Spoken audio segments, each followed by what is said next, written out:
বন্ধুরা,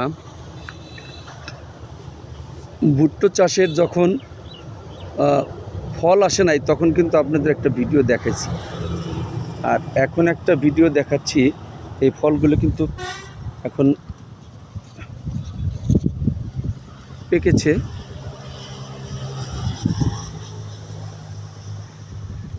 অনেক এরিয়া নিয়ে এই ভুট্টোর চাষটা করছে। এটা হলো রাজবাড়ী জেলা সদরের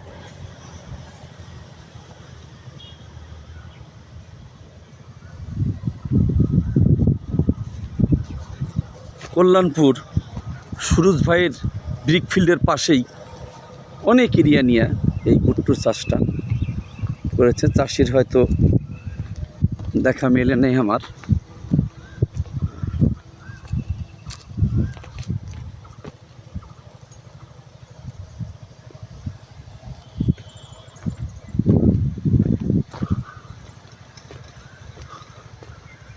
আমার মনে হয় ভুট্টো চাষ লাভজনক।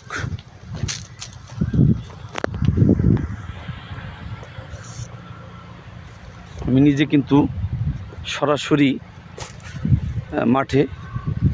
মাঠ থেকে আপনাদের দেখাচ্ছি।